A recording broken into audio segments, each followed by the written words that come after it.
Now, no matter what happened during the primary elections in Pennsylvania, the presumptive presidential nominees from the nation's two major parties, of course, were essentially already locked in. And while it led to lower voter turnout at the polls, the vote provides some insight into where the presidential campaigns could head from here. Fox 43's Marcia Keeley joining us now with the updated tallies, and he breaks down what the numbers mean for the November general election. Yeah, Evan, Pennsylvania has long been a key battleground state and has played a big role in the outcome of the last few presidential elections. It's one we expect both campaigns to focus on throughout the summer and into the fall. And we know a portion of the voters are unsatisfied with either of the major party presidential candidates, and that showed up in yesterday's primary in both the ballots cast for candidates and the number of write-in votes.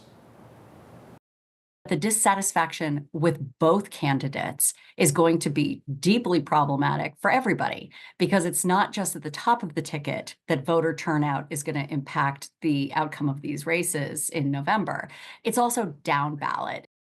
So let's look at some of the results right now. Democratic side of the aisle, which saw about 50,000 votes advantage over the Republican Party in terms of turnout. President Biden took this with 93% of the vote, while Dean Phillips received almost 7%. The results were consistent pretty much all the way across Pennsylvania in terms of counties. And Shippensburg University Professor Dr. Alison Dagnes expects Biden to continue focusing on the counties around major metropolitan areas that figured to vote blue, trying to convince anyone who did vote for Phillips to back him instead. Any loss of support is important. And so the Biden campaign is undoubtedly concerned about the percentage that went to Dean Phillips.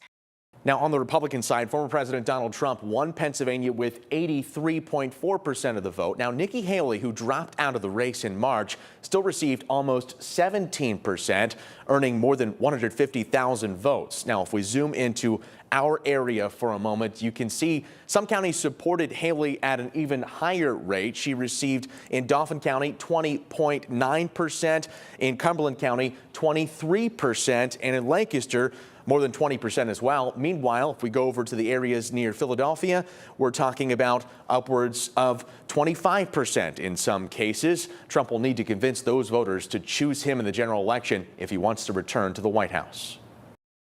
The suburban vote is going to be crucial for both camps.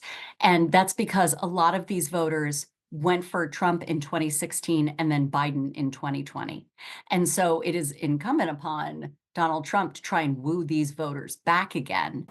And Dagnes says where those Haley voters turn in November could determine the outcome of the election in what's already expected to be a tight race. And keep in mind, Biden won Pennsylvania in the last presidential election by just 80,000 votes, and that's about half of the votes that Haley received yesterday. Evan. So, Marcia, what you're saying, it appears that the recent campaign stops from both President Biden and Donald Trump go with the data from the primary. Yeah, Evan, and most recently, the Biden campaign made stops in Scranton, in Pittsburgh, and in Philadelphia last week. Meanwhile, Trump made a stop in Lehigh County earlier this month and stopped in Dauphin County back in February for a speech at the Great American Outdoor Show. So it's very likely we will be seeing both candidates making a lot of stops, a lot more of them across the Keystone State. A lot of stops and a lot of appearances on television as well. All right, Marshall, thank you so much.